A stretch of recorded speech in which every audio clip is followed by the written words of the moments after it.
My name is Varo Nix, Senior Cadet, 3rd Claw, Scholarship Kid, professional witness to other people's terrible decisions, and today's terrible decision arrived wearing a fresh uniform, an oversized ego, and a grin so bright it could have powered the hallway lights. His name was Brack. Brack was from a high-gravity adjacent world, which is what his people called it when they wanted to sound tough, but still needed 2 hands to open a jar. He strutted into Combat Theory 101 like the room owed him rent. Professor Keth, our instructor, didn't even look up from the hollow table.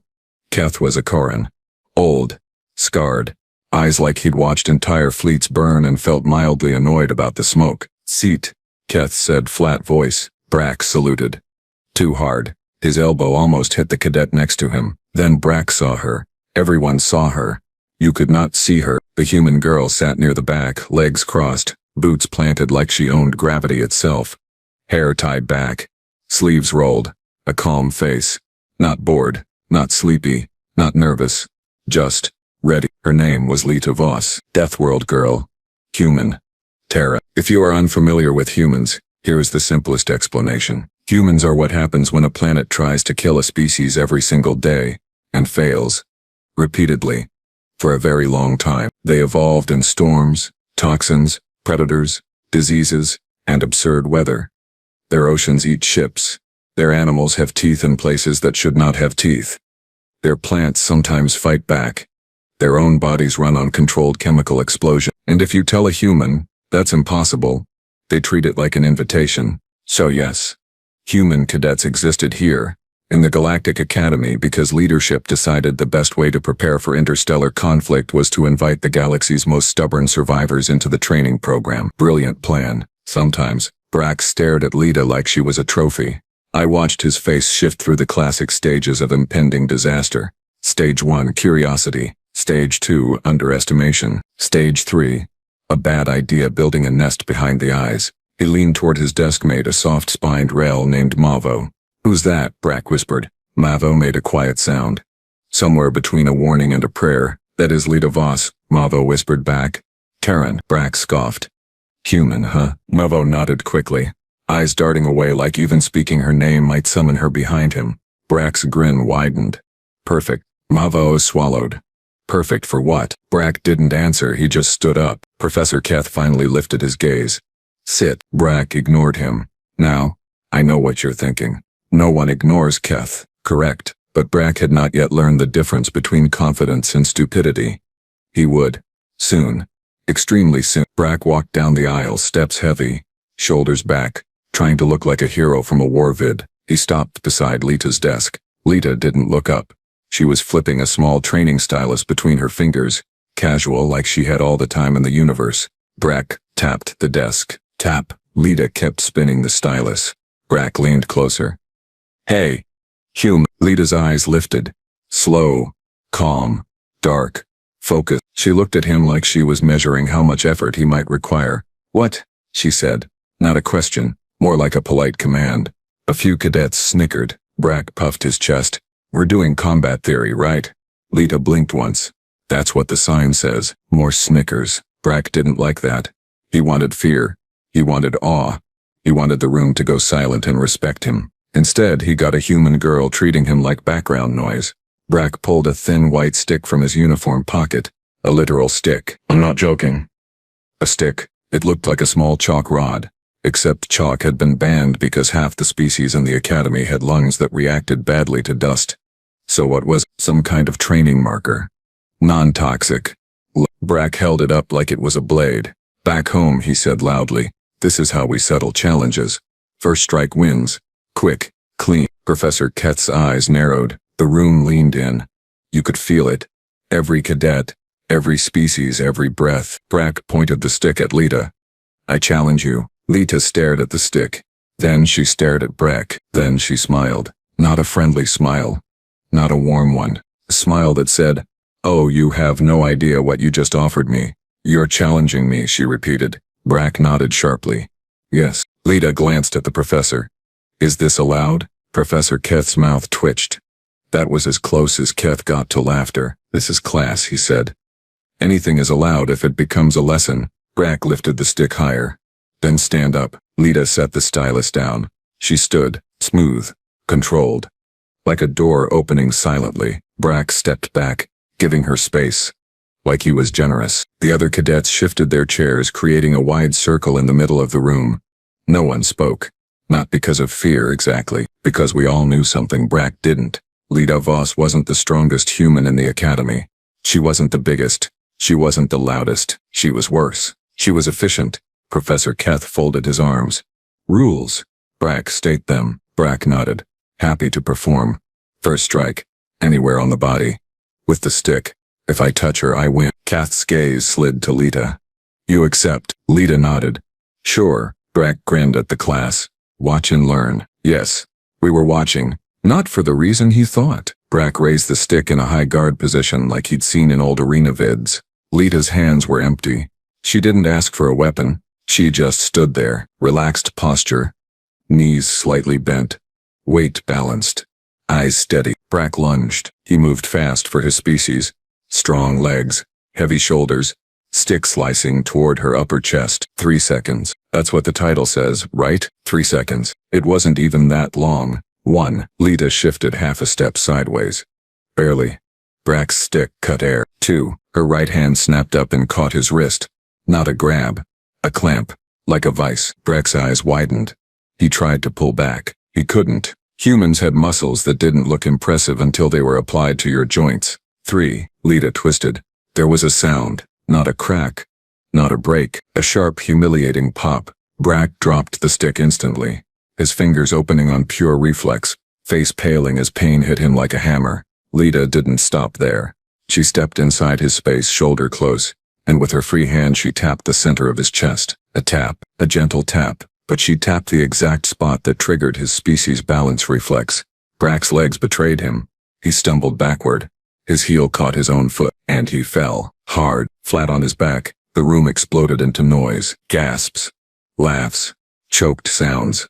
A few cadets actually clapped before remembering we were in front of Keth. Brack stared up at the ceiling, breathing like he'd been punched through a wall. Lita stepped back, picked up the stick from the floor and placed it on his chest like it was a little flag marking a defeated territory. First strike, she said. I guess I win. Brack's mouth opened. No sound came out. Just that stunned expression people get when their pride hits the floor before their body does. Professor Keth walked forward slowly. Looked down at Brack. Looked at Lita. Then Keth spoke to the whole class. Lesson 1, he said. Weapons do not matter if your enemy understands bodies. He turned to Brack. Lesson 2.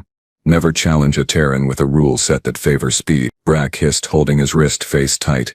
She cheated. Lita's eyebrows rose. Cheated. Brack sat up slowly, shaking. You didn't use the stick. Lita shrugged. You said if you touch me you win. You didn't say I had to let you. Laughter again. I couldn't help it. I laughed. A sharp, nervous laugh that escaped before I could clamp it down. Lita's head turned. Her eyes landed on me. I froze. Humans had that thing where they could look like they were smiling and still make you feel like prey. She stared for a moment. Then she winked, as if we were sharing a joke. My throat went dry. Professor Keth pointed at Brack's wrist. Medical. Brack glared. It's not broken. Keth's voice dropped. It can be worse than broken. Brack swallowed. One of the med drones rolled in quietly like it had been waiting outside the room the entire time. Which, knowing the academy, it probably had. The drone scanned Brack's wrist. A soft beat. Ligament strain. The drone reported. Minor tendon displacement. Pain moderate. Pride critical. The class laughed again. Brack's face went the color of spoiled fruit. Keth didn't even try to hide his satisfaction. Now. Sit. Learn. Brack crawled to his seat like a wounded animal. Lita returned to hers and sat as if she'd just corrected a spelling error. Keth activated the holo table. A glowing diagram of combat ranges appeared, showing angles, leverage points, strike zones. Today, Keth said, we discuss why intimidation fails against certain minds. He looked at Lita. Cadet Voss. Explain the difference between fear and caution. Lita leaned back. Fear makes you freeze. Caution makes you move smarter. Keth nodded, and Brack swallowed hard. Yes, instructor. What did you feel when you approached her? Brack hesitated. Confidence. Keth's eyes narrowed. No. Brack's jaw tightened. Arrogance. Keth nodded once. Better. And what did you feel when she smiled? Brack's voice went smaller. Confusion. Lita didn't look at him, but her lips curved, like she was trying not to laugh. Keth turned to the class. Humans smile in many situations. Some are friendly. Some are warning signs. Keth tapped the hollow table. The diagram shifted to show a list of indicators. Terran expression analysis, he said. A field of study that exists because humans refuse to be simple. A cadet from the front row, a tall Vorian named Salk, raised his hand. Instructor, why would a Terrian accept a challenge with such an unfair rule? Keth didn't look away from the hollow table. Because the Terran does not see it as unfair. Salk frowned. How? Keth finally turned. Because the Terran assumes you will fail. The room went quiet again. Salk blinked. That seems disrespectful. Lita spoke softly. It's not disrespected, it's experience. Then she added almost casually. Also, I wanted to see if he'd actually use the stick or try something even dumber. A few cadets coughed to hide laughter. Brack's shoulders tightened, but he said nothing. He couldn't. Not while his wrist throbbed and his ego bled out in front of 40 witnesses. Class continued. Keth explained leverage, balance, disruption, reaction, timing. He made us repeat concepts until our heads hurt, but the room kept circling back to that moment. 3 seconds. A stick, a smile, a fall. I thought that would be the end of it. It wasn't, because humiliation does not disappear. It and Brack. He didn't learn the right lesson. He learned the wrong one. After class, the hallway outside combat theory was crowded. Cadets flowed like a river of uniforms, chatter bouncing off metal walls. Brack pushed through the crowd, arms stiff, eyes scanning. He found Lita near the water dispenser sipping from a metal bottle. Brack stopped in front of her. I was nearby, close enough to hear, close enough to regret being close enough to hear. Brack's voice was controlled, but there was heat under it. That was a cheap trick. Lita lowered her bottle. You attacked me with a stick in a classroom. Brack's eyes narrowed. You embarrassed me. Lita's face stayed calm. You did that. Brack leaned forward. My people don't forget insults. Lita tilted her head. So, what now? You want a rematch? Brack's lips curled. Not here. Lita's eyes sharpened slightly. Where? Brack looked around. He wanted an audience. He always wanted an audience. He pointed down the corridor. The practice ring. After evening meal, Lita stared at him for a long moment. I expected her to refuse. A smart cadet would refuse, but humans were not built for the smart option when pride was offered as bait. Lita nodded once. Fine. Brack smiled like he'd won something. Then he said the sentence that made my stomach tighten. This time he said, you'll use a weapon. Lita's expression didn't change, but her voice did. It got warmer. Softer. Almost friendly. Sure, she said. You pick. Brack's grin widened. Good. He turned and walked away, and I realized 2 things at once. First, Brack thought he was setting the conditions. Second, Lita Voss was already planning what pieces of him would hit the floor first. Later, in the mess hall, rumors spread faster than food trays. The human is fighting Brack in the ring. He's bringing a real weapon. She agreed. Why would she agree? Because she's Terran. That was always the final answer. Like it explained everything and nothing. I sat with my squad, barely touching my meal paste. Mavo was there too, shaking. He's going to get hurt, Mavo whispered. Salk snorted. Brack. Mavo stared at him. No. Brack will get destroyed. Salk blinked. That's also what I meant. Across the hall, Lita sat alone, eating like this was just another day. No shaking hands. No nervous glances. Just calm. I watched her for too long and she noticed. Of course she noticed. She looked up and pointed her spoon at me. Varo. I nearly dropped my tray. Yes, she nodded toward the seat across from her. Sit. My legs moved before my brain could argue. Up close, humans looked fragile. No armor plates, no exoskeleton, no natural claws, but it was a lie. A beautiful lie. Her eyes studied me. You're quiet for someone who laughed earlier. I swallowed. Sorry, she smiled. Don't be. It was funny. I exhaled. He challenged you with a stick. Lita's smile grew. He did. I hesitated. He challenged you again. In the ring. Lita tapped her spoon against the tray. Yep. My throat tightened. He wants you to use a weapon. Lita leaned forward slightly. Yeah. I forced the words out. Why did you accept? Lita shrugged. Because he'll keep doing it. To someone else. Someone smaller. Someone scared. And he'll think it means he's right. I stared. So you're stopping him. Lita's eyes narrowed slightly, but her voice stayed casual. Also, I'm bored. I made a sound I didn't mean to make. Half laugh, half panic. Lita chuckled. Relax. It's a practice ring. Nobody dies. She paused, then added. Probably. I stared at her. Probably. She grinned. Kidding. Then she leaned back and continued eating like she hadn't just casually dropped the word probably into my nervous system. I couldn't stop myself. What weapon will you use? Lita's eyes glinted. He said I can pick. I blinked. He said he would pick. She smiled. He thinks he will. My mouth went dry. You have something planned. Lita tapped her temple. Always. I swallowed again. What is it? Lita looked around the hall, then back to me. Her voice dropped. There's a Terran training tool in the equipment vault. Old style. Not fancy. Just honest. I frowned. What kind of tool? Lita's grin became that same smile from class. The one that made confident people nervous. A rope. I blinked. A rope. Lita nodded. Humans have a sport. You wrap it around your hands, you pull, you drag. Simple. Brutal. Fun. My mind tried to picture it. And you'll fight him with a rope. Lita's smile widened. Not exactly. I felt it then. The suspense. The creeping certainty that Brack had stepped into something far bigger than his pride. I whispered. What are you going to do? Lita lifted her bottle, took a sip, then said, perfectly calm. I'm going to teach him about momentum. And then she added, almost as an afterthought, and about gravity. My heart did a strange little jump, because humans didn't say things like that unless someone was about to become a demonstration. That evening the practice ring filled up. Cadets packed the viewing tiers, leaning forward, eyes bright. Even a few instructors stood near the back, pretending they weren't interested. Professor Keth was there too, arms crossed, expression unreadable. Brack entered first, stepping into the ring like a champion. He wore padded gloves, a light spar harness. His wrist was wrapped in a brace, but he tried to hide it. He raised a training button for the crowd to see. Not a deadly weapon, but heavier than the little stick from class. Balanced. Solid. He twirled it once. Dramatic. The crowd murmured. Then Lita walked in. No dramatic entrance. No applause. No show. Just boots on the floor. In her hands she carried something coiled. A rope. Brack laughed. Loud. You're bringing that. Lita looked at him. You said weapon. Brack sneered. That's not a weapon. Lita's eyes flicked to the baton.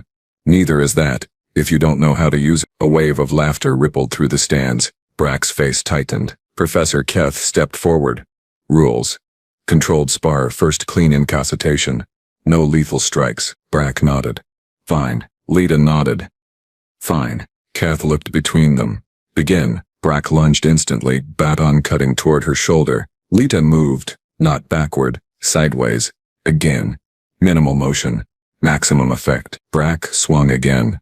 And again. Faster. Angrier. Lita kept slipping past the strikes, rope still coiled in her hands like she was waiting for the perfect moment. Brack shouted. Fight me properly. Lita's voice was calm. You're the one swinging like a door in a storm. The crowd laughed. Brack roared. And charged harder. And Lita's smile returned. That smile. The one that promised a lesson. She loosened the rope. One end dropped to the floor. And she stepped forward. Straight into his path. My breath caught. Brack's baton came down. Lita raised her hands. The rope snapped upward like a living thing. And then everything happened at once. I saw Lita's wrists turn. I saw the rope loop. I saw Brack's baton arm get caught. And I saw Brack's eyes widen as he realized far too late that the human wasn't blocking. She was setting a trap. The rope tightened. Brack tried to pull back. Lita pulled too, but not like a strong person. Like a smart person. She shifted her weight, planted her boots, and used his own forward momentum against him. Brack stumbled. His baton arm jerked sideways. His balance broke. The crowd rose to their feet, and Lita whispered, almost cheerfully, here we go. That was the moment I knew. The next 3 seconds were going to be worse than the first 3. And this time, Brack would remember every single one. He did not even understand how much danger he was in. That was the worst part. Not the rope. Not the crowd. Not the ring. It was his complete arrogant certainty that the universe still belonged to him. My name is Varo Nix. And in that exact moment, standing in the practice ring gallery, I realized something terrifying about humans. They do not panic. They do not rush. They do not blink. They wait. And when they move, it is surgical. Brack charged again. Big steps. Heavy boots. baton raised high like a heroic warrior from ancient propaganda reels. Lita did not retreat. She stepped forward. The rope slid through her hands, smooth and alive, the fibers gleaming faintly under the ring lights. Brack swung. She ducked under the strike with casual precision, almost lazy, and in the same motion her hands snapped upward. The rope wrapped his wrist, not tight, not yet, just enough to connect them. For a heartbeat, Brack laughed, a loud, ugly sound that echoed across the ring. He tried to yank his arm back. Lita did not resist. She let him pull, and that was his second mistake. The crowd leaned forward. I felt my chest tighten. Professor Keth shifted his weight, eyes locked on them like a predator studying two different species of prey. Brack stumbled backward, overconfident now, thinking he had broken her grip, but the rope did not leave his arm. It slid with him. Then Lita turned, not a spin like dancers do, a controlled pivot. Her boots planted, her hips rotated, her shoulders followed, and suddenly the rope became leverage. Brack felt it too late. His arm jerked sideways, his body twisted, his feet lost alignment, and before he could correct himself, Lita pulled again, not with brute strength, with timing, the kind of pull that makes your own weight betray you. Brack's knees buckled. He dropped to one knee. The crowd gasped as one organism. Lita did not pause. She stepped closer, wrapping the rope around her own forearm once locking it in place. Brack snarled and swung with his free hand.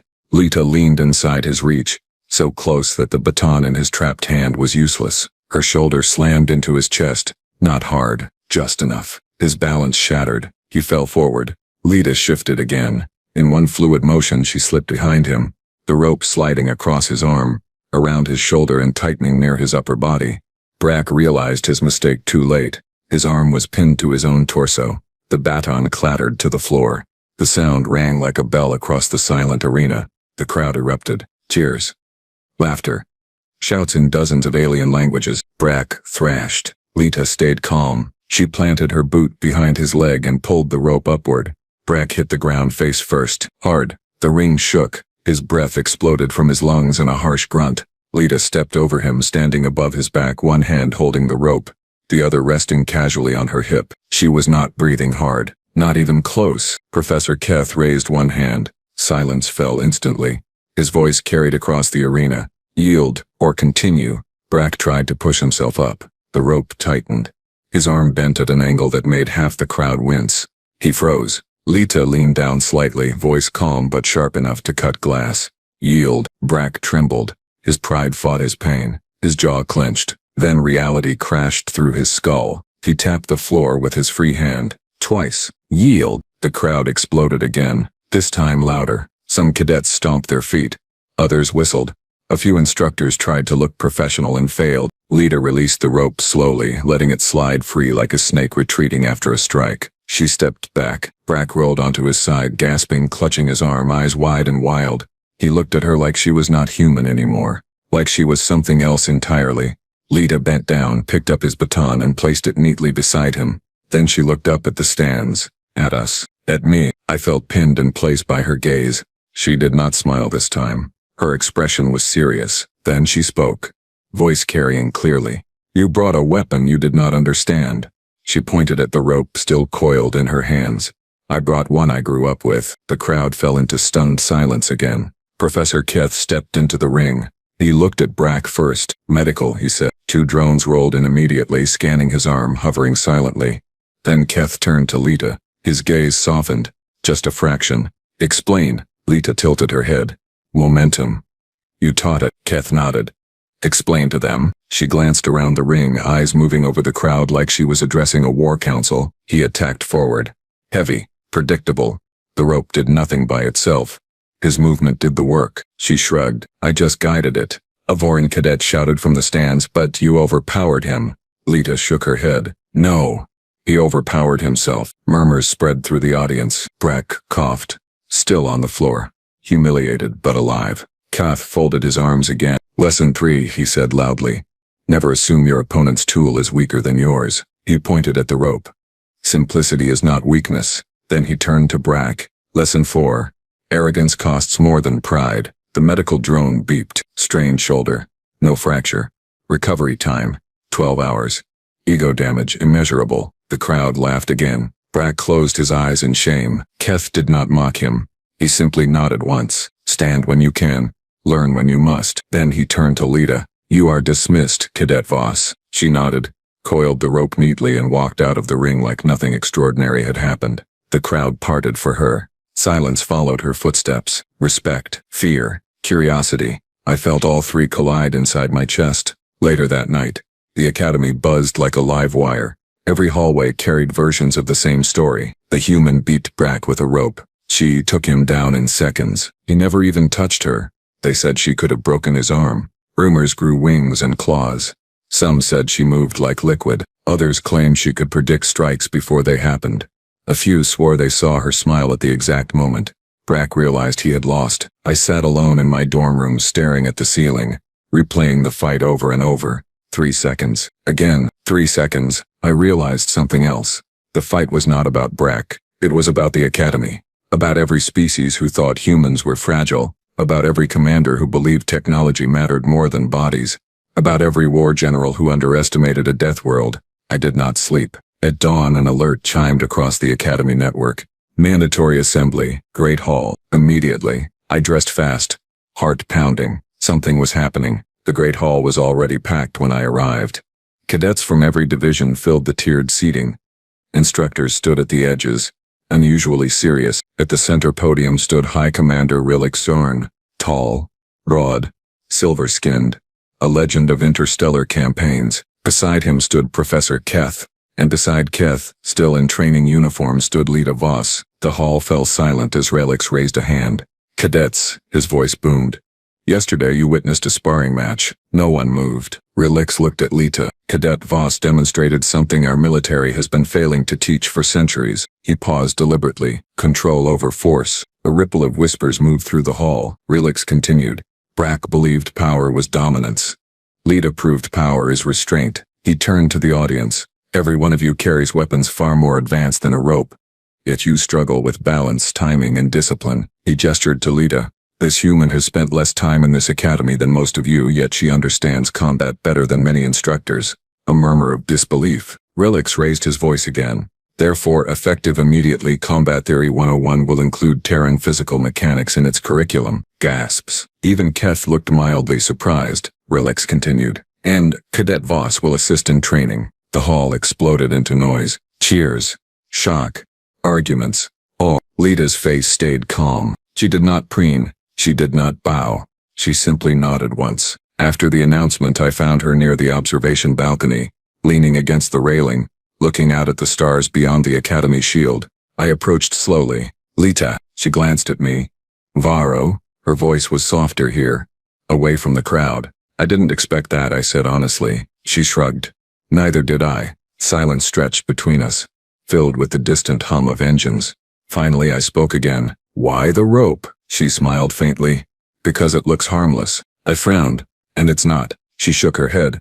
It is harmless. Until you make a mistake. I leaned beside her. You could have hurt him worse. Her expression hardened slightly. I don't break people to prove a point. I studied her face. Then why fight him at all? She exhaled slowly. Because someone had to teach him before the galaxy did. I understood. Brack was not her enemy.